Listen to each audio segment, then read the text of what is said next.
Hey, everybody, and welcome to another episode of Up Your Alley. It's a podcast with two best friends. That's me. My name is Taylor Edgar, and with me, as always, is my best friend, Jake Baggett. Say hi, Jake. How often do you look into that fresh peanuts box to make sure that the peanuts are okay? Okay, you're supposed to say, hey, buddy. Hey, buddy. Okay. Love to see you. Already off the rails. Already looking at this box of peanuts, remembering that you had a whole bunch of peanuts Okay, so that's box gifted to you. That was last Christmas. So Yes, it's going on a exactly. year. I don't know if peanuts go bad, but I don't think so, you know? Yeah, I think once they're dried and shelled, it's pretty good. You can do whatever you want to It's them. essentially mouse food at this point, like we've talked about. That's what I was thinking. The peanuts are mouse food, I wanna and get the in mice there. are snake food. And that's just You have a nice little it's a whole homeostasis. ecosystem. Yeah. Yeah. It's good. One day there's just going to be like a random rain cloud and a forest system growing Yeah. somewhere down here. You're going to have a mongoose. He's like, yeah, what did you expect? The mongoose would kill the snake. Exactly. That would make sense. Yeah. Mhm. I was thinking of a large cat, A mongoose? essentially. Yeah. I was thinking of a bike. Like an old BMX. A bike will show up. From 2004. Anyway, so this is a podcast where we talk about random shit, but mostly we talk about things that we recommended to each other, and we come back the next week and grade them on a scale of 1 to 3, depending on how much it is up our individual alleys. This week we are talking about my nomination for Jake. Not nomination. I'm looking at the nominee thing. God damn it, we're off track. My recommendation for Jake, which was the 2022 Netflix original film Spiderhead, and Jake's recommendation for me, which was the classic 2001 PlayStation 2 era video game. PC, PS2, Xbox. Yeah, Max Payne. Game Boy Advance. From Remedy Entertainment, now back in the headlines with their massive hit, Alan Wake 2. Hell yeah. But before we get into all that, please remember to subscribe to this on whatever platform you are listening to it on. Subscribe to the YouTube page, follow us on TikTok, Instagram, all that stuff. Call to action's done. We're trying to get to 1,000 followers on Spotify. Holy. That's the goal. That's Let's the do goal it. going into the new year. We got it, dude. I mean, we don't now, which is why I did the call to action. Action We has just been need one more person. called upon. So speaking of video games, we're recording this on November 13th. The Game of the Year, or the Game Awards just came out. Their nominations for the awards just came out. So voting is officially open. Yes. I have voted. So it's kind of interesting. There are 6 nominees for Game of the Year. And Jake and I have been banding this about all year, what we think our individual games of the year would be. Yeah. 6 nominees. 3 of them Jake has been huge proponents of. Yeah. 3 of them I You. have played. Are big fans of. Yes. Like right down the middle. 2 of them I've completed completely. 1 of them I've completed mostly. That is my 3 games. Tears of the Kingdom I have not 100% completed because Great game. who the fuck knows if that's even possible at this You're point. going to get all those Korok seeds. I'm not going to. Super Mario Brothers Wonder, which I was just telling you a little bit before. I just finished all that game. Yeah. Last week I said it was okay. Yeah. I did some more playthrough. I got all the extra coins you needed, found all the secret exits. The game's a lot deeper than it was just on a surface level of me just playing Okay. through it. There's a special world, and it's awesome. It's fun. Cool. It's the later parts. Did you ever finish Mario Odyssey, like all the way through? I never 100%ed it, but I beat through it. Did you get to the dark side of the moon part? Yeah. And then the darker side of the moon? No. So the darker side of the moon ends with this huge gauntlet that's just, it's a long, long level where you basically have to go through everything that you've learned in the game. Cool. The different captures and stuff like that. And it's hard, but beating it is so freaking satisfying. It took me the better part of a day to beat that. You get into the special world in Mario Wonder at the end. Has the same thing. It has, because the like 2 new mechanics in Mario Wonder are... Elephant? There's the power up things, but there's the Wonder Flowers, which change every level a little bit. Either it goes like super fast, super slow. There's weird stuff in the background and whatever. Mm-hmm. And then there's the mechanic of the badges, which give you an extra skill, be it like a dolphin kick underwater or an extra spin, or they have like a little grappling hook vine that you could shoot out. And there's we'll play it after this. That's crazy. Different little power ups. So there's a badge gauntlet at the end. And Okay. I spent probably 2 hours yesterday just playing through that badge gauntlet, and it was old school, hard platforming, hard but fair. Okay. It tread the last couple levels in this game. I'll float it to you. It's going to be like in Super Mario World, where you can go to that secret Star Worlds. It's the exact same thing. Yeah. So That's the one incredibly I know. fair. It was the kind of game where there's a little pause and you're wiping your hand on your jeans. You're like getting the sweat Yeah. off, getting dead serious into it. Yeah. I was screaming profanities at the game. Yeah. Perfect. Incredibly hard, but incredibly fair. So at a base, I think Mario Wonder works in that aspect where it's fun. I played it with my nephew. He's 6. He had a blast. Great time. I played it by myself, played it with other people. It's just a fun game. So Mario Wonder, there you go, better than I thought it was. I judged it a little too harshly. Put it more in there, and then you were like, hell yeah. Yeah. Game of the Year material. It is Game of the Year material. Damn. And then Spider-Man 2 is the other one that I platinumed. That's up there as well. Really weird that that's on there. Yeah. Not going to lie. I thought love it. That was kind of the weird candidate. I think that one was in there solely to give Sony, kind of throw Sony a bone. What about Final Fantasy 16? Is that Sony exclusive? I don't know. Yeah. Because they have 2 big Nintendo IPs. Yes. And then they threw Sony on there. The other 3 games that were nominated were Alan Wake 2, which you're a big fan of. We're going to be talking about that a little bit when we talk about Max Payne. Yes. Same designer, same game studio. Resident Evil 4, which you've been a big proponent of. Yes. I went back and listened to our episode from the beginning of the year for our look ahead. Wow. You were jazzed on Resident Evil 4 from the jump. Oh, yeah. And then it lived up to its reputation. Baldur's Gate 3, which... I had never played a Baldur's Gate game. You were just like, oh, it could be fun. And I guess that's a huge surprise for everyone. I think just from my standpoint of games that I don't follow as much, I was shocked when this came out how much everyone loved Baldur's Gate 3. It's what I think should be Game of the Year because of how good of a game that was it your is. vote, Baldur's Gate 3. Alan Wake 2 is my favorite game, but as far as what I want going forward in video games, I'd like them to be inspired by what Baldur's Gate 3 was able to create.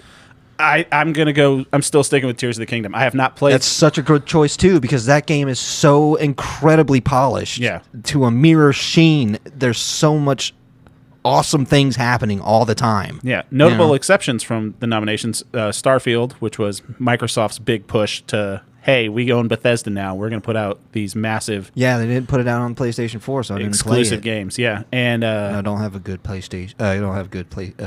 Hold on, 3, 2, 1. I don't have a good. I don't have a good PC. Yet. So. And then Resident Evil 4. I played the little bit the first demo that came out. Right, you weren't into it. I remember not so much. I did go back and play Resident Evil 2 and 3, and I played Resident Evil 3. I beat that a couple times. It's fun. It's a fun little game. You like Resident Evil 3 more than you like Resident Evil 2? I was sick for a week, and it kind of felt like I was trying to speed run Resident Evil 3. Resident Evil 2 was a really good remake that I loved, and so I was weary at first with 4 because I was like, 4 is a perfect game. You don't need to remake it. And then they were like, no, we didn't, but we made it Joke's on you, fucker. Good. We made it better. We made it good. So, yeah, I think that's an interesting... and then it was like, oh yeah, that game came out 10 years ago. So these are all... None of them are original new games. I mean... no. Alan Wake 2, Baldur's Gate 3, Mario... Spider-Man and Zelda, I would say, are the 2 closest to the last entry in the series. Because they... I mean... Very true. Tears of the Kingdom came out on the same same franchise or same console as Breath of the Wild. Yeah, but a lot of people say it's more of a glorified DLC. I think it's a whole lot better and it has a whole lot more different things to do. I think it's an incredible game. But from the look of the game, it looks like Breath of the Wild. Same with Spider-Man. It looks very similar to Spider-Man. Yeah, but bigger and better. Yeah. And Mario, it's just a new Mario game. Yeah, Baldur's Gate 3 looks nothing like Baldur's Gate 2. Right. It plays nothing like Baldur's... Well, I guess it kind of plays similar to Baldur's Gate 2, but it's incredible. And I think it's interesting that Resident Evil's on there. I think it's the first remake that's been nominated for Game of the Year.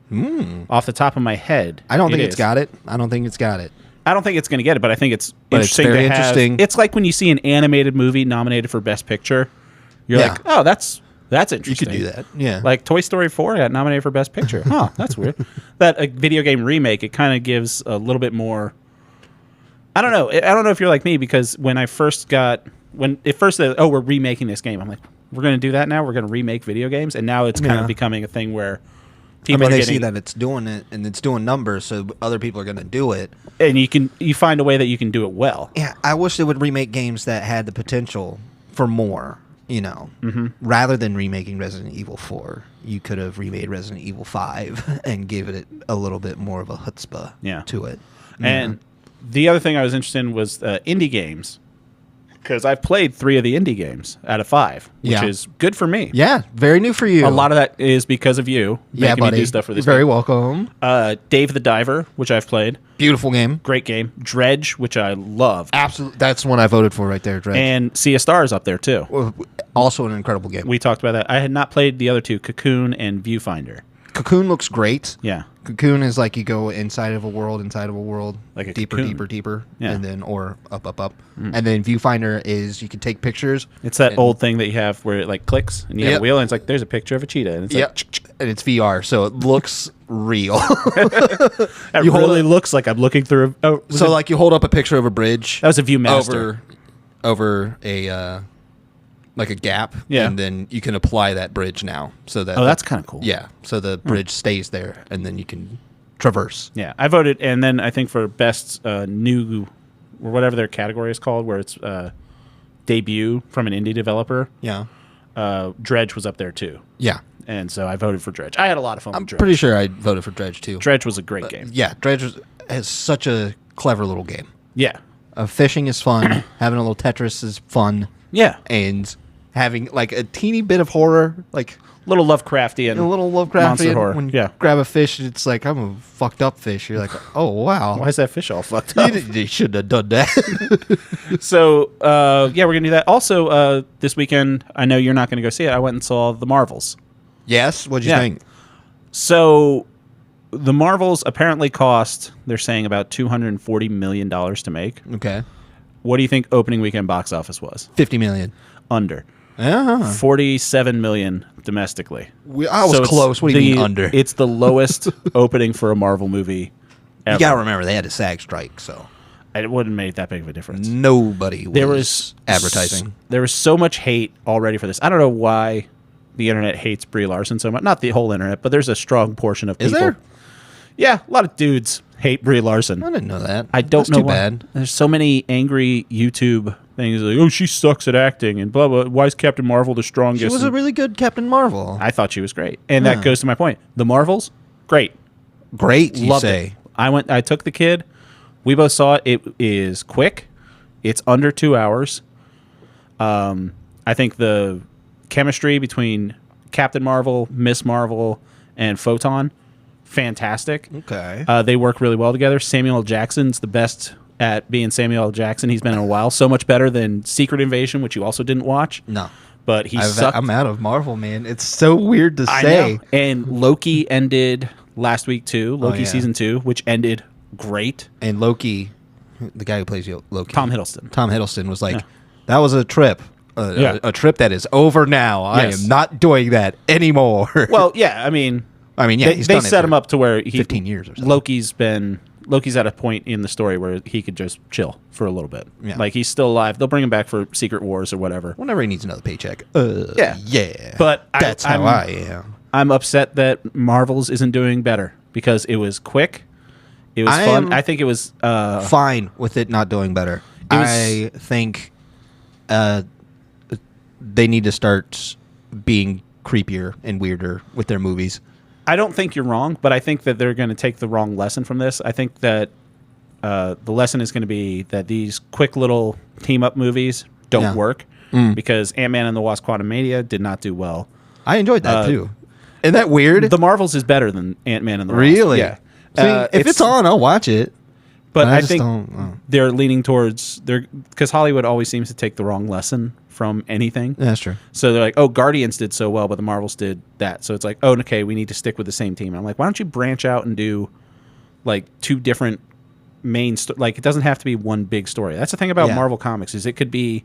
You don't have to put them all together. Right. You could read 10 Marvel comic books every month and still not know what's happening in the other half of the you could Marvel read universe. 3 different Batman stories all at once. And I do. Yeah, right? So I have a Batman book over there called 3 Jokers. There are 3 Jokers. But it was really great. It was fun. I think people, I feel bad, but you don't need to go see it in movie theaters. Great post-credits scene. They're still doing that? Still got the stingers? One of my favorite things about it. Just a mid-credits. No end of credits. Just you watch like the big splash card credits for 2 minutes. And I get you your... And it starts showing all this drabble, the key grips, the best boys. I don't care who those people are. I'm getting out of here. I don't care who the assistant to Miss Larson was. Sorry, no David Sheffield. You stay there. Do you out of my brain. The post-credits was? Go ahead. So, spoilers for... Blade. No, that was the end credits to The Eternals? Yes. Yeah. And apparently that movie's supposed to be coming out next year, but probably not. It said rated R, too. Yeah, I don't know if that movie's ever going to actually get made. Wesley Snipes. Mahershala Ali is apparently walking out of it and stuff like that. Oh, wow. He's gone through like 4 directors already. He just wants to be a vampire killer. Just let the man kill vampires. But so post-credits, it ends with Photon getting trapped on the other side. The big bad guy, the Kree, it's classic Marvel stuff. Oh, there's a big bad guy. We got to team up at the end. Wraps up really nicely. But she punches a hole in reality, opens up in a different universe. Photon has to go through the wormhole and close it by shooting it shut the other side. Because it punches hole and she has to push it back up from the other side. Sure. So she gets stuck in the alternate universe. Mid credits come. She wakes up in a hospital room, and you're just like, oh. And she's like, who's this? And she sees someone, looks like her mom, and she's like, oh, it's mom, blah, blah, blah. And she's like, mom's like, I don't know who you are. And then you just see, you walk by, and I literally made this noise in the movie theater. You see someone walk by in a lab coat, and you just see a blue arm, and I was just like, what? Is that X-Men? It's fucking Kelsey Grammer is Beast. Oh, really? Yeah. Back is Beast, and so apparently Photon's been sent to the Marvel Fox universe. And I'm just yes. I don't think Fraser's doing so well for him. No, Fraser, like I said, is apparently terrible. But it's leading up to apparently the only Marvel movie that's coming out next year since everything's been pushed back. Oh, the actor strike is over now. Yeah. But the only Marvel movie that's coming out next year is Deadpool 3 with Hugh Jackman. So I think that's just fun. Yeah. Just give us one, pump the brakes a little bit. We'll see what happens. I mean, we'll see what happens. The other 2 Deadpool movies were good. I have no reason of not thinking 2 Deadpool movies were good. Yeah. Plus this has Hugh Jackman in it. And Hugh Jackman is a good guy. Yeah. So he just did Logan. So that was fun. Yeah. Logan should have been it, but that's just me. You got to come back for one more. Get that money. He is the greatest showman. All right. You want to get into the topics? Yeah, let's do it, boy. Yeah. Is something interfering with your happiness or preventing you from achieving your goals? Regardless if you have a clinical mental health issue like depression or anxiety, or if you're just a human who lives in the world and is going through a hard time, therapy can give you the tools to approach your life in a very different way. That's why I'm excited to tell you about today's sponsor, BetterHelp. BetterHelp's mission is to make therapy more affordable and more accessible, and that's important because finding a therapist can be really hard, especially if you're limited to the options in your area. BetterHelp is a platform that makes finding a therapist easier because it's online, it's remote, and by filling out a few questions, BetterHelp can match you to a professional therapist in as little as a few days. It's easy to sign up and get matched with your therapist, and there's a link in our description. It's betterhelp.com/Allie. That's betterhelp.com/Allie. Clicking that link helps you support this channel and also get you 10% off your first month of BetterHelp so you can connect with a therapist to see if it helps you. And because finding a therapist is a little like dating, if you don't fit in with your first therapist, and that's common, you can easily switch to a new therapist at no additional cost without the stress of insurance or who's in your network or anything like that. I'm a big proponent of therapy, and anybody that knows me can attest to the difference that it's made in my life the past couple years, and I recommend this program to anybody. So if you're struggling, please consider online therapy with BetterHelp. Click the link in the description or visit betterhelp.com/Allie. That's betterhelp.com/Allie for 10% off your first month. And we want to thank BetterHelp for supporting our podcast. All right, let's get into it. First up, my recommendation for Jake, the 2022 film Spiderhead, Netflix original. I recommended this to you because it popped up in my Netflix thing, and I don't even remember this coming out. It came out last June. Yeah, I never heard anything about it. And 2 of my favorite actors, Chris Hemsworth, who I think is just a great actor, charming, obviously just stupid handsome and good at what he does. Yeah. And not in an action role, which I like to see kind of big action stars, what they can do with a non-action role. Sure. And Miles Teller, who I think is just a great actor. Starred in probably one of my favorite films the last 10 years, Whiplash, great in New Top Gun, not great in the horrible Fantastic Four movie. Haven't seen. But Miles Teller's just one of those guys where anything that he's in, I'm like, all right, I'll watch this. He's a good actor. Yeah, I like Miles Teller.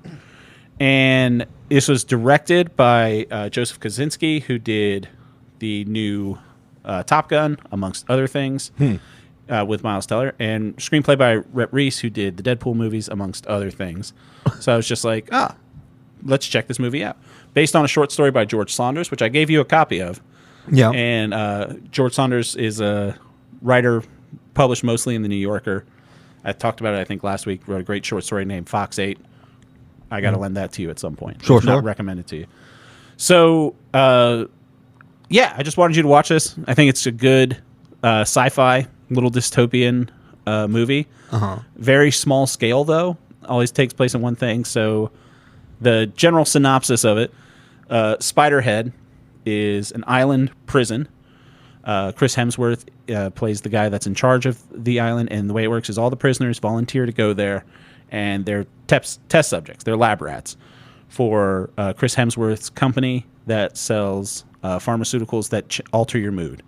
So basically they have like little packs sewn into their spine, and Chris Hemsworth can give them something. It opens up with him telling Miles Teller to look at what was essentially just a dump, and he gives him stuff to make him think it's beautiful, and gives him something that makes him want to talk about it. It makes him a lot more eloquent and everything like that, and that kind of sets it up. And then it gets a little bit darker from there, and we could talk about it. So yeah, I just thought it was a great little one-off. Not a sequel, not a big action movie, just my style of just kind of small scale, good sci-fi. So what did you think about Spiderhead? So I do enjoy a very small, well-contained story like this. Yeah. It doesn't leave the prison. You know, we're there, and that's where we're going to experience the story. Yeah. The story is about Spiderhead, and that's why we were going to stay there. And that's one pretty cool. And it's called Spiderhead because the main observation thing where they do, it's like the top of a spider, and then the prison sprawls out from the spider head with like spider legs. So I was like, all right, that's kind of cool. And it sounds badass, just like Spiderhead just sounds cool. Sounds like a really great metal band. They set up the world really well by not even setting up the world. They just have the prison set up. So like you don't even know if there's been a prison reform where prisoners are given so much respect. Turned it into Iceland. Or is it just Spiderhead that decides to give people respect? You know what I mean? So I like that. Oh, they do talk about how you can go back to regular old prison. Right, and it's used kind of as a threat. It's like, hey, do you want to go back? Because they do the whole thing. It's a running thing, and it's in the short story, too, where you have to acknowledge that you know, they're not being forced to be there. Essentially, is the conceit of it, because they have to be like they have to say acknowledge. They say drip on, meaning they'll put the drip into your spine, and then they have to say acknowledge before you get anything. Right. Yeah. Otherwise, they won't give it to you. And so the build up is really cool. The names of the drugs are so stupid. I hate it so much. So I knew this would come up. So there's the drug God damn it. That's like the. Drug names are stupid. Like, but they're drug companies are smart enough to not make a name 5 syllables. You know. Yes. If you're not going to be like, this is Darkenflocken. Okay. First of all, it's Darkenflox, and I knew you were going to bring up Darkenflox. So Darkenflox. Darkenflox is a drug that it creates just terror and panic. It's basically like a Scarecrow's fear toxin. Yeah. It just puts you into like scary. Makes you and scary. It's called Darkenflox, which is silly, but the amount of times that they say Darkenflox, and very serious conversations where me and you were talking and we're mad at each other. And it's like, and I know that you had the Darkenflocken. I'm not Darkenflox. I'm not going to say it right with 2 X's. It's not going to happen. FLOXX with 2 X's. Darkenflox. Darkenflox. So I think it's the one that makes him talk is called like Verbulence. Yes. Stuff like that. And it's just all dumb, cheesy. Laugh-a-quill. It's very, tongue-in-cheek. Yeah. And, the way that they show the characters, I think, is probably the greatest strength of this movie. Yeah. How we get to learn who Miles Teller is.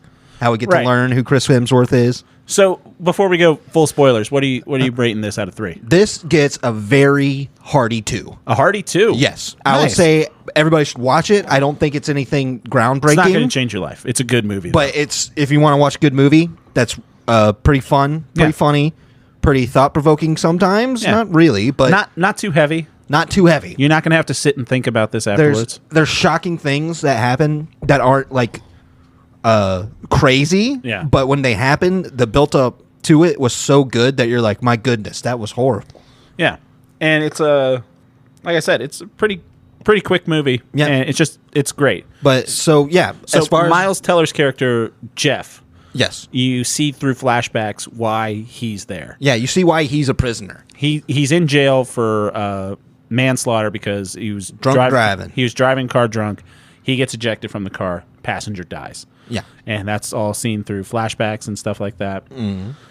And so he blames himself right for it as well. Rightfully so. Rightfully so. He was driving a car while intoxicated. The one thing that he does is since he's being such a good little lab rat, he gets to make phone calls. So he calls his girlfriend out there, just being like, it's really nice to hear your voice. Right. And, I know you're not picking up because I've been in prison and, I'm a killer and stuff. So the first little trials that we get into is Miles Teller is in a room with a girl, Heather. No. And they pump him full of essentially just a love drug. Yeah. And they ask him ahead of time. And this was really a well-shot thing. I think they pump him full of this love stuff beforehand. They ask him, like, what do you think of her? It's like, she's fine.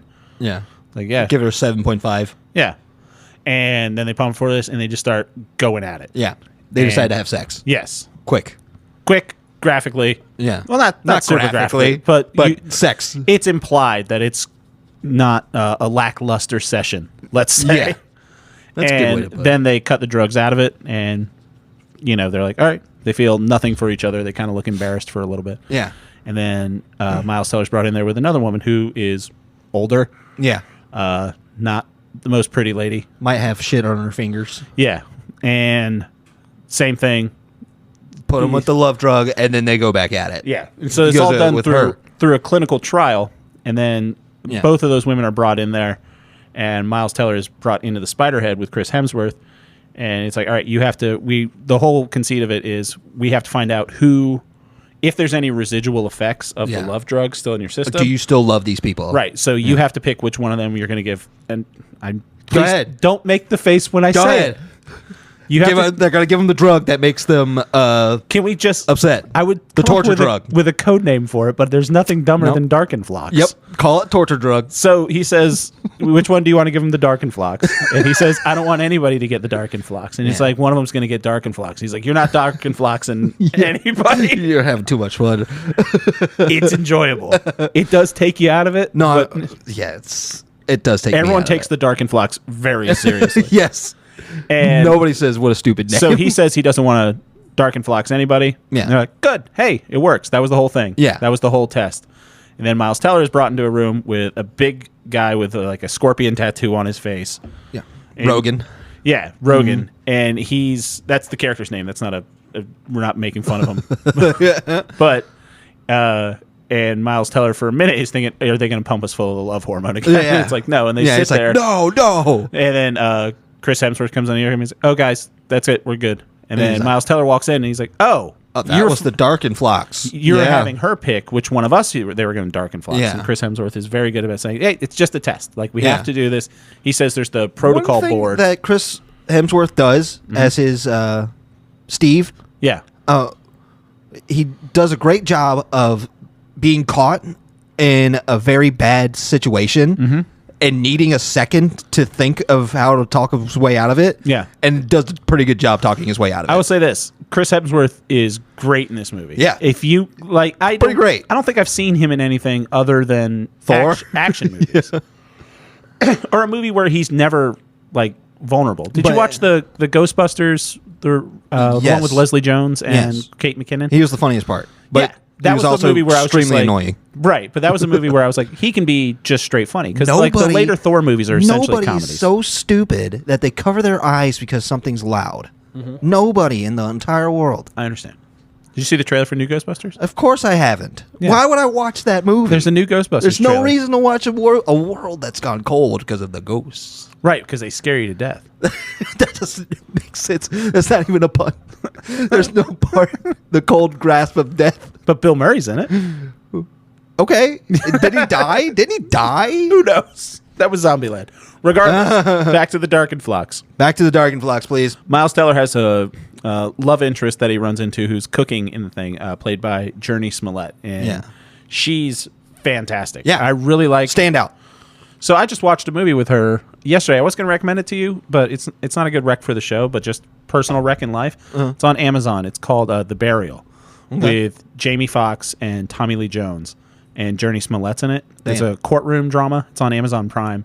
Fantastic. She's great in that, too. Okay, cool. She's just an amazing... She did a great job in this movie, that's for sure. So, essentially, yada, yada, yada in the movie, Chris Hemsworth's trying to find a way to test out his drugs. Miles Teller finds out that Chris Hemsworth has a pack installed on him, too. Yeah. And he's kind of using the drugs recreationally. Yes, he likes to use the love drug just to feel love. He's playing 80s music. It's a little bit of... Patrick Bateman dancing to Huey Lewis in the news. So much of this music is what they used to play at Wawa when I would work there. Really? I was, Yeah. I was having like flashbacks, and I was like, you don't have to play this. I was getting American Psycho vibes. I don't know if that's what they were going for, but just him like dancing, listening to the music. I don't think so. I think it was supposed to be cute and silly. Yeah. I think it was supposed to be like, look at this silly man he is dancing. Cute and silly. And so, essentially, Chris Hemsworth finds out that Miles Teller has romantic feelings towards Jurnee Smollett's character. Yeah. And he's going to try to get Miles Teller to Darkenflox her. Yes. And that's when the big twist happens. So, should we do spoilers or? No, I don't think so. Let's not do spoilers. I will say that the movie feels like just a fun little romp. It's on Netflix too. So if you have Netflix, you watch it. And then it has a good twist to it.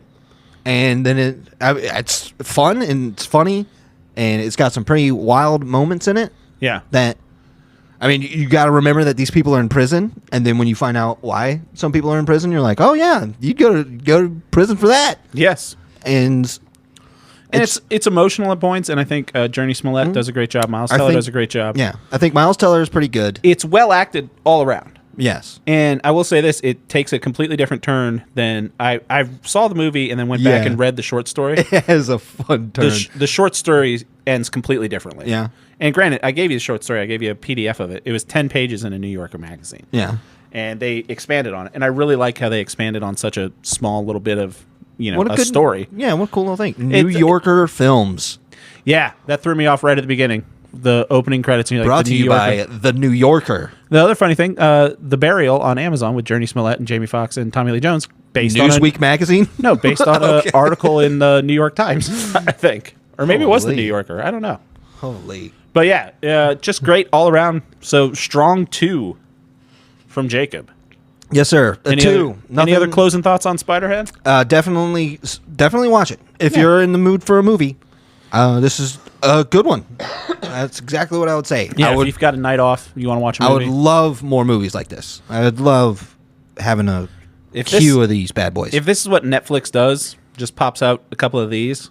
If that's what they're doing, yeah, and they just really messed up because they keep wanting you to watch Stranger Things, like they're sitting on gold. A lot of money into Stranger Things. Although this cost $100 million to make. That was a good movie. Yeah, I don't think $100 million. And it was probably all going to Hemsworth. Hemsworth is a producer on this. Yeah, so he probably got a good bit of money for it. This is a tax scheme. Yeah, probably. Yeah, just like Wile E. Coyote. Just like Wile E. Coyote versus Acme. Yeah, the James Gunn written. Did we talk about that on the podcast, or was that beforehand? Okay, that was beforehand. That's a thing that's going on. So there was this movie. So Spiderhead, another WB movie. Spiderhead gets a 2 Yeah. from Jake. Everyone watch Spiderhead. It's available on Netflix. It's a great movie. And so there was a movie called Coyote versus Acme, which was going to be a live action / animation hybrid. Yeah. Based on a 1990 magazine article of the same name, originally published in the New Yorker. This episode unintentionally brought to you by the New Yorker. That's so funny. We were missing out on this quality magazine. I gotta say, man, I think we've been sleeping on the New Yorker. I think we're snooty enough now to read the New Yorker. I thought it was something I just saw on my mum's coffee table, and I'm like, these comics don't make any sense. Regardless, so Coyote vs. Acme is about Wile E. Coyote. The premise of the movie was Wile E. Coyote, famously who chases the Roadrunner, he sues Acme because all of their products that's already very funny. Fail. That's already very, very funny. If that's your pitch, like, okay, that's funny. Yeah. And that's already a cute idea. So this movie got made. It wasn't something like it was in production. It's done. It was a story by James Gunn, who's working. Awesome. He's running DC Comics for WB He's now. on WB's payroll. Yes, and starring Will Forte and John Cena. Will Forte as the bad guy. Yeah, and John Cena as a John Cena type, one would imagine. Yeah. But the Coyote. John Cena also worked with James Gunn in Peacemaker and The Suicide Squad. Or was it just Suicide Squad? Which one did James Gunn do? The Suicide Squad or Suicide Squad? You got me, buddy. The good one. The good one. John Cena was in the one with John Cena. And by all accounts, it tested well in like the high 90s. Everyone has said it. James Gunn said in a tweet that he had seen the movie, and it was great. The director, Dave Green. This is the point where I would say that since nobody will be able to watch this, people are going to hyperbolize big time. Yes. That's what I would say. That's my cynicism coming out. Is it sounds like a movie I want to watch. I would watch this. They're saying that it's on the Roger Rabbit levels of perfection, and that's a big ask. So essentially, what happened is the WB is scrapping things, and I don't know how this works. Hollywood has this infamously weird accounting where you'll talk to people and be like, I never made money on this movie that made hundreds of millions of dollars, but because of the way Hollywood is working out, somehow in their accounting it lost money. And so by not releasing this movie, Warner Brothers gets a $30 million tax cut. And they're saying what it would have cost to promote it and what it cost to already make it, and it's already made. They're saying it's better for the company to not release it and save $30 million. Here's the quote from the director. He said, for 3 years, I was lucky enough to make a movie about Wile E. Coyote, the most persistent, passionate, and resilient character of all time. Bit of a stretch, but also... Do you think that's a little hyperbole? Hyperbolic. Do you think that's a little bit of hyperbole? It is, but he spent 3 years making a Coyote movie. You kind of go a little nuts. But it is a little bit weird to say anyone who spends 3 years on a Coyote movie. This guy was naked in a hotel room covered in blood and fur. Peeing in bottles. And he's just being like, the Coyote, I get it. Yeah. So he needs the Roadrunner. He said, I was surrounded by a brilliant team who poured their souls into this project for years. We were all determined to honor the legacies of these historic characters and actually get them right. Along the ride, we were embraced by test audience who rewarded us with fantastic scores. I am beyond proud of the final product and beyond devastated by WB's decision, but in the spirit of Wile E. Coyote, resistance and persistence win the day. So this movie will never see the light of day because Warner Brothers wants to write it off on their taxes. It would be so nice to watch. If someone on the internet happens to get a copy of it, I think if you're going to shelve a movie, it should be free to watch. That's the other thing. I don't believe the public domain thing. I don't understand because that's a different thing entirely. How is it not worth it just to release it? Because the Marvels only made $47 million, so they're saving. They get $30 million. But I think a Looney Tunes movie would get how much $50 million. It's got to make $50 million, right? I don't know what these numbers are. It doesn't matter. $600 million. Is that what it cost? No. See, I don't. Did it cost $30 million to make this movie? No, they just get a tax credit. They can write it off as a loss, essentially. Yeah. So they get a tax benefit of $30 million. That's just so... Yeah, it's the same shit like Amazon doesn't pay. Money isn't real at that point. You know what I mean? Money isn't real at most points. Yeah, I agree with that. But $30 million now, you're cooking the books somewhere. 100%. You know, you're making a line go up somewhere so that...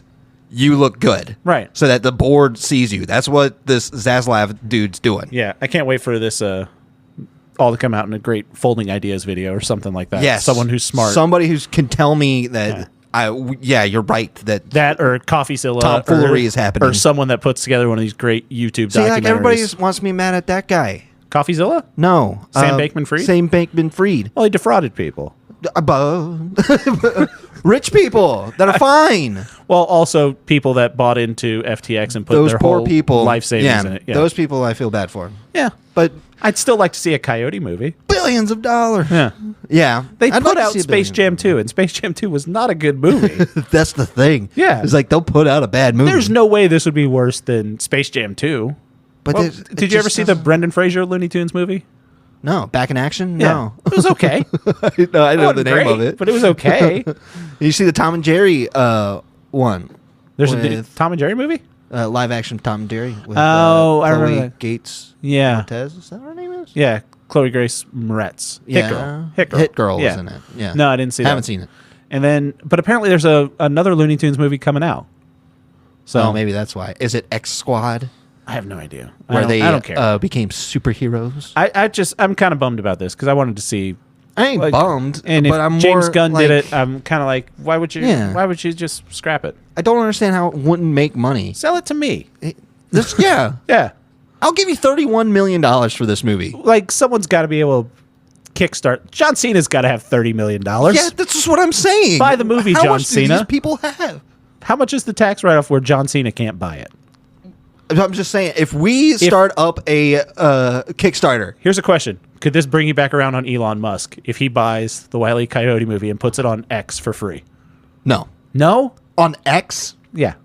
I have to watch it. If we want him to do things for us, we have to call it X. It's what he wants us to call it. I'm not going to watch a movie on X? Twitter. On X. Well, you can't watch it on Twitter. You have to watch it on X. Where I'm doing my banking. That should be the move. Elon Musk, if he wants to spend his stupid fucking money on something dumb, I want Elon Musk to buy the Wile E. Coyote movie and put it on X. What in the description of the app in the App Store? It's like the only place to watch Coyote versus Acme. I'll fucking watch it. You know, John Cena will do like a Twitter Spaces or an X Spaces for it and everything like that. What else is he doing with all of his dumb money? Oh, man, that's funny. He's just getting Joe Rogan to shoot his truck with arrows. You're Elon Musk. You have so much money. Yeah. And you could have just been like, I'll buy a Coyote movie. Yeah. For $30 million? Instead, he's like, I kind of want people to say the N-word again. Yeah. We'll not say it, but if they want to say it, we'll give them a place to say it. Yeah. What a dick. Yep. Buy the movie, Elon. Yeah. Everyone make my day. Everyone X at Elon Musk to buy the Wile E. Coyote movie. Let's talk about Max Payne. All right. So, yeah, Spiderhead, Coyote movie. Yeah. Jake loves Elon Musk. Yeah. Peanuts don't go bad. Just a late night episode. It's after 10 o'clock. I know. I took a nap before you came over here. Hey, nice. Yeah. So you feel good? It was like, well, it gets so dark so quickly now. Yeah. It was like 6:30 when I texted you and I'm like, are you still coming over? You're like, yeah, I'll be there like 9:30. Yeah. I'm like, I'm going to go take a nap. Like, I've just been busy all day.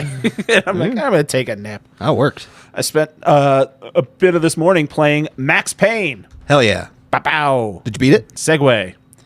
I'll get into that. Okay. So it's a 2001 game. Max Payne is from Remedy Studios, but it was released by Rockstar. So Rockstar did it for the console releases. So Remedy, it was originally just a PC game? And then, yeah. And, well, they released it on the PC, and then Rockstar handled the publishing rights for the console. So I played it I got it from the PlayStation Store, so I played it on my PS5. Originally, it was for PS2. Yeah. This is a game, I think I played it because I've mentioned on here before, this generation of consoles, my brother got a PS2, I got an Xbox. Yeah. And I know he played this game, and I think he played all of them, but I'm not sure. And I didn't bother to ask. Mm-hmm. And so I kind of remember it, and I know the gimmick of it to me was it's a third-person shooter. Bullet time. That's the whole thing. Mm-hmm. It came out in 2001, so this is like, hey, can we make The Matrix a video game? Did you know that they made a Matrix video game? It was pretty good. That this game was in development before they knew about The Matrix. Really? Yes. They didn't have a name for the slowdown time to see bullets. Mm-hmm. But then they were like... You couldn't put that together? And then they saw The Matrix. And how can we get ourselves in the same time as bullets? Bullet Time sounds like a weird train movie. But it's Bullet Train. Bullet Time. It's a good movie. Did you watch Bullet Train? No. Maybe I'll recommend that to you. But it's pretty fun. They saw the Matrix trailer, and they were like, that's awesome. That's what it is. we're doing bullet time. And then they put in Matrix references into the video game. Oh, did they? Yeah. So we go full spoilers for this because it's a 22-year-old game. Yeah. And so Max Payne, he's a detective. It's New York City, baby. Yeah. And it starts out, and his wife and kid get murdered. Yes. And he's coming back. People hopped up on V. So the gameplay, it's instead of cutscenes, it's like clips from a graphic novel. Mm-hmm. Yeah. And so it makes you feel like it's which is a really clever way to do it. This game was created and written by Sam Lake, the guy that did the Alan Wake games. He did Control. Yeah. And a couple other games. Quantum Break games I've never played before. Alan Wake, American Nightmare. And so Sam Lake is Max Payne. He's the face. Yes. Yes. I realized that because later Do you know the voice? I felt... No, I don't know. Is that... no, it's not Sam Lake because I went and... I wanted to see stuff about Sam Lake. He popped up on one of those things that was like GQ or Wired or something like that where it's like Sam Lake breaks down whatever. Yeah, sure. And I know. When I saw the things and I was just like, oh, that's Max Payne. Yeah. And I felt bad because the whole time I was playing this game, I was like, Max Payne's really... Why did they make him look like this? Yeah. He's a really weird fucking looking character. I'm like, oh, it's just him. Yeah. I'm like, oh, no. He's got a face that's kind of like... Remember the Foster's beer commercial where the guy's face could just flatten out? Yeah. I mean, and it's also PlayStation 2. No offense, he's a handsome man, but he's just in real life, yeah. But face. When you, it's but the when same it's thing. Like on the thing. Like in GoldenEye, where Pierce Brosnan is just like smushed, and you're just like, that kind of looks like. If you Pierce play Brosnan? the game again, seriously, shoot the gun and press pause with the. Oh, I've seen it. I was pausing his it face when he's shooting. Yeah. Oh, it's so good. So Max Payne, he's coming back from work one day. Yep. He's like, I'm getting off the streets. I'm gonna be with my wife and my baby. I'm off work. I'm hanging things up. I'm not gonna.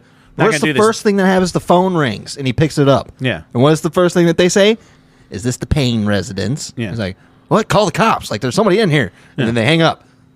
This isn't just a random drug people thing. No. They know it's the Payne house. This goes straight to the top. But these are drug people. So his wife and kid get murdered. Yes. And he devotes his life. And he's after that. To the he's like, badge. you know what? I'm going undercover now. He's a man with nothing to lose. Yep. Because the only person that wife knows and kid were graphically murdered in the first 2 minutes of this video game. There's a dead baby in this game. Boy, is there! Did you watch that thing I sent you? Yeah. What the fuck, man? Yeah, dog. We'll get into it. Mm-hmm. So bit of sizzle for later. He's going. So he's undercover, and then there's a drug on the street. The drug is called Valkyr. Yeah. How do you know it's called Valkyr? Because all the graffiti in this game just says Valkyr. Yeah. V. No. When you're up on the rooftops in some level, every little bit of graffiti just says Valkyr in different fonts, where people are just... It'd be like walking through the streets and just seeing heroin written on the side of buildings. But you see, Valkyr is a completely different type of drug. Yes. I don't know why people would want to take it, because every person that's addicted to it are like huddled in corners and just like whispering the flesh. Have you seen the videos like out of Philadelphia and shit like that? But then they also like they spray paint Valkyr and then they huddle over to the corner being like, I think I'm dying. Yeah. No one looks like they're having a great time on this drug. Regardless, so he's taking down the crime family, and there's a blizzard coming in New York. So that's conveniently why there's no one on the streets ever. Yes, good job. Because, well, they did the same thing in one of the Rocksteady Batman. Arkham City. There's like a blizzard. Oh, no, it's Arkham Origins. Oh, maybe. There's a blizzard, and that's why nobody's on the streets of Gotham.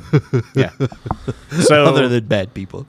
Yeah, and so he's going in, and then you get deeper and deeper in the mob, and then is it the mob? And then there's a mob that's like doing satanic rituals and shit like that. So that's Lupino.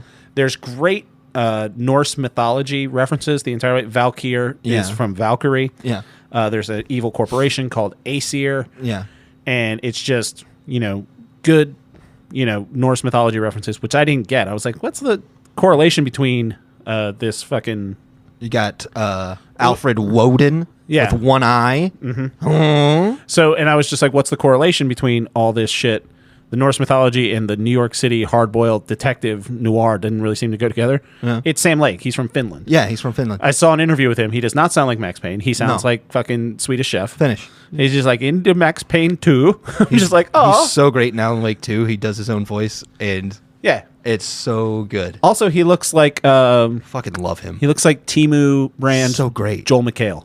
in this picture. A little bit like Joel McHale, yeah. He looks like Temu Joel McHale. Yeah. Like Temu. He looks like the meme. It's like, Mom, can we get Joel McHale? Mom says we have Joel McHale at home. And it's just Sam Lake. That's an upgrade, baby. But so the story goes on and on and on. The whole gameplay, mechanics-wise, it's very quick. Fun. Levels, I would say. More just like scenarios. It's broken down into three chapters, and in each chapter has like 8 to 10 parts in it. Yeah.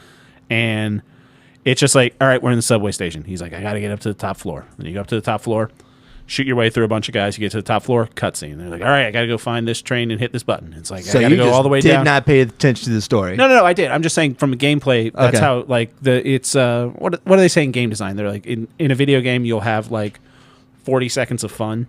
But they have to find a way to repackage that 40 seconds of fun into a 10-hour game. Yeah, I can see what you mean. Work with the gimmick. It's like that. It's at least in games of that era, like because you couldn't do that much, but you have to make it so that's fun to do in different things. It's like now you're shooting out in a subway station. Now you're in a bar. Now you're on rooftops. Shit like that. Yeah. So yeah, the gameplay's fun. Little janky, but that's just because I'm playing it on a PS5. Yeah. It's a PS. It feels good on mouse. And keyboard. I'm sure it does. I'm sure it's a lot better. I had to like invert some of the controls just because. I think we talked about this a little bit when I was playing games on my Switch and I was redoing the button mapping. It's just most video games now you don't need to see the control schematic because most games just kind of feel the same. Yeah, like you can kind of everybody walks with the same two-stick method. This has the two-stick method, but it's the right stick strafes instead of just turning the camera, which is what it does now. Like I think it's the next generation of games like PS3 and up. The camera was actually free, so you could hold forward and then rotate the camera around, and you'd still be walking forward. This, if you try to rotate it, you'll start strafing from side to side. So that's a little bit of what I would call jank, but it's not really. It's just that's the way the game was. A different control scheme. Exactly. Yeah. Had to invert the up and down because I'm not used to it. Yeah. It's whatever. I figured it out. The bullet time mechanic is fun. It didn't really get old. It's kind of fun to do. Yeah. So I play through the first chapter where you kill the satanic guy, and then there's the lady, and the lady's like, "Oh, Max Payne, fancy seeing you here." And it's like, "Oh, so you're this girl?" And she's like, "No, that's my twin sister." Oh, you killed Jack Lapino, and you ran into Mona Sachs. And then she's like, "Why don't you have a drink?" And he's like, "I think I will." Yeah. And she drugs him, and she's like, "Sorry." And then you go into a horrible nightmare. So this ends my first little bit with this game. It's a dream sequence. He gets dosed on the Valkyr. You're running through a maze. Following trails of blood. Looks like your house, but it's exploded all over the place. It gets to a point in a dark void where it's just all black. There's a trail of blood, and it's a platforming section. The platforming in this game is fucking awful. Holy shit. There's right before that, I never felt a rage quit so hard. Before that, because the cutscenes are almost unskippable. And so there's a thing, one of the mob bosses that you kill, or one of the mob people, you have to chase him across roofs. You shoot up all his friends. He takes off. Nindy. Yeah, he takes off across rooftops, and you have to jump onto a train that he jumps onto. So to get to that train takes about a minute. And I kept missing the jump onto the train, and then it goes back, plays the cutscene again. You got to kill these two guys. You got to chase them here. There's a mini cutscene. Then he jumps onto the train. Missed that. Fucking 15 times. And I was like, I fucking hate this game so much. Then it gets to the drug-fueled trip, and it's just a black room with a shitty recording of a child screaming, and you keep falling and then just resetting. Falling and resetting. Falling and resetting. I sent Jake a 3-minute video of me just falling and dying in this horrible, horrible sound effect scream of just a kid going, wah, wah, wah. And I was just like, this is hell. I hate this so much. It's a rough moment. Yeah, and it's fucking terrible. And that's when I had my epiphany, Jake. This game came out for the PlayStation 2. Yeah. I went to the web browser and typed in Max Payne cheats. Yeah, okay. They're all there. Cool. You got your invulnerability. You got your unlimited bullet time. You got your unlimited ammo. You got your fucking level select. Yeah. And I'm like, buddy, we're back in. Because now this game was just starting to frustrate me, and now I can have fun with it. Okay. So I skip that part. I move ahead in the story. pick it back up. Twist. You're about to kill the drug boss or the Italian crime boss. You hook up with the Russian mob. They're like, my friend, we have same enemy. Vlad. You work for us now. And then you're about to kill down the main mob guy. Payne. And then fucking mob boss gets killed. And then it's the big corporation that was the bad guy the whole time. Turns out this drug, they're making super soldiers. Yeah. Cool. Well, they made a drug to make super soldiers. Right. But the drug failed. Right. And now it's just a bad now, drug. They just have a whole bunch of this drug that they don't know what to do. They're selling it on the streets and spray painting sold the name. Maybe they spray painted the name all over the place. That's just their Valkyr. It's like Banksy advertising. Yeah. Just put Valkyr up there. They just get government agents to go out there and put the Valkyr all over the place. So yada yada yada. Story's great. Story is wonderful. Yeah. Story is incredible. It gets a little bit dark. It has the Norse mythology things through it. It's dark. Well, I mean, dark's the wrong word. It gets a little surreal. Yes. And I can see kind of this, from what I know about the Alan Wake franchise, from what you've told me, I can see the seeds of that kind of working through this game, where it's like Sam Lake seems like the type of person that had grand designs for what he wanted a game to be, and then he was constricted by the limits of the time. So I feel like with Alan Wake and stuff like that, just the clips from Alan Wake I've seen, and I've seen him talk about, when he talked about in that GQ or whatever interview, talking about Control and talking about Quantum Break, you can just see his freaking, he just lights up a little bit more. He's like, I could actually do what I wanted to do. I mean, this dude wants to make a movie, you know? And he wants to make something incredible and bombastic. And he wants to put himself in it. You can tell that real bad. Alan Wake 2 goes into it, that's for sure. But the face is Sam Lake. The voice. Yeah. Did you ever look it up? No. It's by a man named James McCaffrey. You know who this man is. Do I? Yes, you do. He was in a little show called Rescue Me. He was Dennis Leary's friend that died at 9/11. The ghost that still haunts him. Oh, his cousin Jimmy? Yeah. That's really the voice of Max Payne right there. Huh. Yeah. I didn't know that. Doesn't sound like him, does it? Cousin Jimmy was great. Yeah. Max, I would have thought it was Dean Winters. Dean Winters kind of looks like Max Payne. I don't know. Dean Winters is his brother Tommy. Or no, Tommy's him. His bit. brother that's a cop. You're right. Mayhem from the insurance commercials. Did I tell you about my podcast idea for Dean Winters? No. I never brought this up. Why? No. Would I have been involved? So Zach Ruane from Antidonna with Mish Wittrup has a podcast where they talk about John Leguizamo movies, and it's called Zach and Mish's John Leguizamo Rama. Yeah. And they go through John Leguizamo, and I'm like, who could I do that with? And I want to do it with Dean Winters.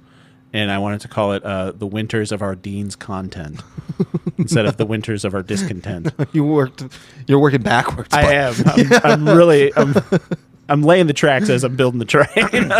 But I think that voice is very iconic. Yeah, I think it's great. I think that's and it makes references to voice. The Matrix. It makes reference to John Woo, who they took a lot of this. John Woo is probably the biggest influence on this game when it comes to the action of it. When it comes to the storytelling, that's our buddy David Lynch. That's right. Yeah, and I could go into it big time. One of my favorite things is how it's self-referential in that way that creating something is hard. Yeah. And it's something that you're feeling along the way. Yeah. There's a lot of self-referential ideas in this game. One of my favorite things is when Sam Lake was making this game, that's when he realized that video games are inherently goofy.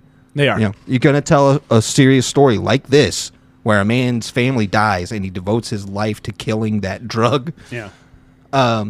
He's like, he's going to kill like 90 people. Right. So that's we still have to make this character somebody that's relatable, but also this cold-blooded killer. Right, because he kills a lot of people. So the best way that they did that is making him very silly with how he speaks. He does a lot of simile. Yeah, he's that are it's insane. Almost like in AI, one of those things where it's like we forced an AI to watch 1,000 bad detective movies, and this is what they came up with. Yeah, but it's well written. It's kind of like, but it also starts. It doesn't start at the house. It starts in media res. It starts at the ending. Right. With Max Payne looking down from the building, seeing everything that he's done, saying they are all dead. Right. And first time you're like, oh, he's talking about his family. And then you play it through again when you beat it, and you're like, oh, no, he's just talking about how I literally killed everybody. Yeah, and so the third act finale of it, you find out this major corporation, Acer, is responsible for all this, and it turns out that they killed his wife because she was a prosecutor, and she was finding out what they did. And so they're like, all right, we got to put an end to this lady. Pretty cool. And the finale, I'm just like... So he's like, all right, I got to get into this office building. And you walk into the office building, and it's just the lobby scene from The Matrix. Yeah. It's literally just built exactly the same way. Just a little thinner of the pillars. And at that point, I put on my unlimited bullet time cheat, and I got the big shotgun, the automatic one, the jackhammer. Yeah. And I'm like, I'm going to have some fun with this. And you're just diving, like doing side dive, back dive, forward dive. Like, this is fun. Oh, that's... So, obviously, this is limited by the time it was 2001. Every Italian mobster that you kill is just a stereotypical Italian mobster noise. Whenever you shoot, it's just like, oh! The voices it's Max Payne here! There's iconic lines. My favorite is the guy who's on the phone, and he says, look, forget about it. Yeah, and then... Hey, what would you forget about it? Hey, look, would you just forget about it? There was another line in this movie. I tried to save the gameplay clip, but I couldn't. I had to Google this. So there's a guy, just like you say, because there's like funny little interstitial dialogue between like two guys when you're walking up behind him and you just hear him talking. It's like, oh, I hear Payne's coming by. And stuff like that. A guy describes the plot of, he's like, what's with vampires always going where it's sunny? Yeah. He's like, if I was a vampire, I'd go up at north. It's always dark up there. And I'm like, did this come out before or after that movie? Before? It was way before. I'm like, way before. What was that, 30 Days a Night was that movie? I'm like, I mean, it's based off a comic book. Yeah. But I was just like, that's pretty funny. Yeah. Like, they just described that movie. Yeah. And it's something that... There's a Buffy the Vampire Slayer reference, Easter egg. If you climb out onto the ledge, you can get into a building that has a stake. Yeah, and written in blood, BUFF. Oh, really? Yeah. It's so... Yeah, I just pulled up... But the reason I wanted you to play this one is... I have my thoughts. Give me yours first. No, you give me yours first. No. Okay, so I wanted you to play this game because Alan Wake 2 just came out. Uh-huh. We both understand this. We've heard. The thing about this game is... to get to the point that I want you to be... with playing Alan Wake 2, we got to start with this one. There's a lot of homework, buddy. This is a homework because Alan Wake is a game about Sam Lake, Alan Wake, that rhymes, intentional. Mm-hmm. It's about Sam Lake trying to write more about Max Payne. Right. So he's kind of getting caught up in that. And then it builds itself around how... he can get stuck in his own story. Yeah. Both literally and like unintentionally, but then also he likes that, but he also knows that he should hate that. So the way that he wrote Max Payne is exactly how he wrote Alan Wake 2. I will say this, you're threading the needle pretty well with picking this game, especially after you had me play Obra Dinn. Yeah. And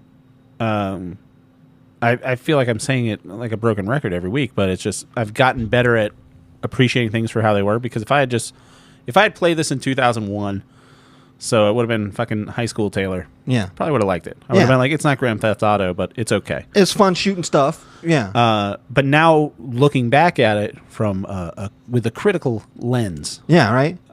We're developing that palette, It's sir. in your second drug trip where Max is just like, I'm in a video game. Yeah. And I'm just like, I get it. This is Jake's thing. I can see why this is your thing, right, and why you like it. And I can appreciate it more. Mm-hmm. Again, not super my type of game. Mm-hmm. I think I'm going to steal your rating. I'm going to give it a hearty 2. Hell yeah. I think it's not... Definitely go out and replay this game. I think it's good to have it in your back pocket. I'm sure a lot of people, in our demographic have probably played this game. Yeah. It goes on sale a lot. It's $8 in the PlayStation Store. I would say definitely play it. Play Max Payne 2. I think that game's even better. I'm interested in watching the movie. Don't. Is it bad? Yes. It's horrible. I walked out. It looks okay. It's not. You also walked out of Once Upon a Time in Hollywood, though. You also walked out of Once Upon a Time in Hollywood. Yeah, and I still haven't seen it. I did actually finish it. I know you've told me. It's I pulled good. up a list of Max Payne quotes. Hell yeah. If you want one. Yeah. Hit me. The one that I kept hearing over and over again that I fucking hated was, I don't know about angels, but it's fear that gives men wings. Yeah. What? It's great. He was trying to buy more sand for his hourglass, and I wasn't selling any. Just shit like that. Where it's just more sand for the hourglass. And I wasn't selling it. Shit, man. Yeah. It's so stupid, but it's so awesome. Hearing that voice say it, watching a mass murderer say it. He does kill a lot of people. Oh, man. It's so good. When you jump, there's one place where you can just jump in and you dive and you're like right above 6 people. And if you shoot them all down before you hit the table, you're like, I am so awesome. Yeah. It's a good game. I think I would have enjoyed it. I don't think I would have enjoyed it as much as I should have in 2001. I mean, like, I didn't enjoy it like this when it came out in 2001. Yeah. I loved the gameplay and I loved the character, and just the more and more I played it, that's when the story started sticking out to me, where I'm like, oh, this is more than just a story about a hard-boiled cop on the edge. Like, there's a lot going on in how the story's being told. And then that's when I was like, I have to play Alan Wake. Like, I cannot wait to play that game. Right on. Yeah. Yeah, I don't think there's many game developers that I follow that closely. Exactly, right? Me neither. I mean, there's developers that I look forward to seeing games, but like Sam Lake is like one of the only people that I would say is in the director chair like this that I'm like, can't wait to see what he's got. Yeah, I could see that. Yeah. All right. Well, yeah. So Max Payne, original Max Payne gets solid 2. Hell yeah. Solid 2. I'll take it. All right. So thank you, everybody, for listening to the show. Be sure to tell your friends about the show. Be sure to send us an email to upyouralleypod@gmail.com if you want to send us your recommendations or what you think about anything else or what you're thinking for Game of the Year. We didn't go through Best Fighting. I think Mortal Kombat might win. We only played that one. Yeah. But I think that would win, but I also think that Street Fighter 6 should win. Did you see the category for Best Adaptation? Yes. Yeah. What was in it? So Best Adaptation, Castlevania Nocturne, the animated Castlevania. Didn't watch that. I voted for Super Mario Brothers movie? No. Or Twisted Metal? Yes, I voted for Twisted Metal. Yeah, yes, I think I'm going to vote for Twisted Metal, too. I knew it would just be like, and with one vote. Well, I mean, The Last of Us is going to win. Yes, but I think The Last of Us is going to win. And I like The Last of Us, but I think I said on this. The problem is, Twisted Metal has no reason being that good. Yeah. There's so much fun with that show. So cannot wait for the second season. Someone used that. One of my favorite things you've ever recommended me. Yeah, I really hope it gets a second season. Me too. So what else? Oh yeah. So let's get into what we're going to be getting into next week. Yeah. Jacob, what do you got for me? Here's the problem, buddy. What? I have it. You're not. I don't know how you're going to feel about it, but I need the whole you. Point of this? I mean, like, I would like to find something that's either up your alley. This one's crazy up my alley. It's been stuck in my head since I've seen it, and I need you to watch it. Intriguing. It's a movie from 1981, I believe. Jesus Christ, you're really helping out this algorithm, aren't you? Yeah, buddy. Oh, you just wait until you hear about what this movie is. It's called Crime Wave by a guy named Paez. Crime Wave, the 1985 film? Yes, 1985. Crime Wave. It's on Amazon Prime Video. Oh, Bruce Campbell. By John Paez. No, that's Crime Wave from Sam Raimi. I want the other Crime Wave from 1985 from John Paez. What? Yes. Okay. So out of the two movies from 1985 called Crime Wave, the one that has Sam Raimi and Bruce Campbell is not the one you're recommending? That's not the one that I'm recommending to you. What the fuck? It is this one. Canada? I'm pretty sure Winnipeg, Canada. Oh, Jesus Christ. I'm pretty sure only me and 4 other people have seen this movie. Okay. Give me a little sizzle. So it's on Amazon. It's funny. It's a funny movie. Okay. It's called Crime Wave. It's about a man trying to watch this Bruce Campbell one now. It looks good. It's about a man who's trying to right a true color crime film called Crime Wave. And he's stuck in the creative rut. Kind of have a theme going on. Yeah, clearly. Yeah, but it's funny and it's wild. It's unlike any other movie that you've seen. Okay. Crime Wave, not the Sam Raimi movie one that came out in the same year. That's so fucking weird. I watched this with my friend, and he said that this movie had one screening once, and the power went out halfway through, so nobody's seen it all the way through in theaters.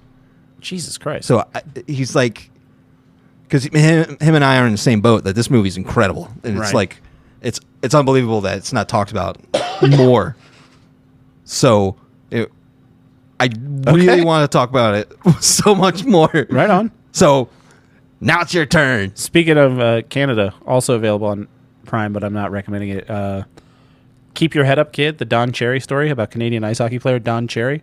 It's on Amazon now. It's got Jared Kiso playing Don Cherry. Wow. He's in a biopic about a hockey player. It's pretty good. Good choice. It's pretty good. I'm not recommending it to you, but it's fun. It's fun seeing young Jared Kiso. Yeah. Yeah. Oh, wow. We love Jared Kiso on this show. Oh, yeah. All right, my recommendation for you just came out last week. It is on Netflix. It is the new David Fincher movie, The Killer. Okay. Starring Michael Fassbender as a hitman. I love Michael Fassbender. And it's great. Love David Fincher. It's a great David Fincher movie. I don't know how... I mean, this was one of those things where it was a limited release in theaters, just enough to where it could be Oscar contention. I did that with Glass Onion. Yeah. And it was great. Fassbender is great. I don't think he's done a David Fincher movie before. I don't think so. Wasn't iJobs? Me Steve? me Steve make iPod. Me Steve iJobs. No, David Fincher did Social Network. That's the same movie. There were 2 Steve Jobs movies. It was a real Armageddon Deep Impact thing. There was 3. And one were of them, there 3? Yes. One of them was a comedy from Justin Thomas called iJobs. And it was so funny. I do remember that. Justin Long, not Justin Long. Thomas. Yeah. And it was very funny. Yeah. Me Jobs. I Steve. Me Jobs. Me Jobs. I Steve. I want to make a movie called Me Jobs. I Steve. You should. Yeah, so watch that. It's fucking great. Oh, yeah. The Killer on Netflix. So I'm going to be watching a movie called Crime Wave, but not real Crime Wave. Crime Wave. That's available on Amazon. Jake's going to be watching The Killer on Netflix. Thank you, everybody, for listening. Be sure to tell your friends about the show. Subscribe on all your things. And Jake, thanks for coming over. Love you, buddy. Love you, buddy. All right, bye. Bye.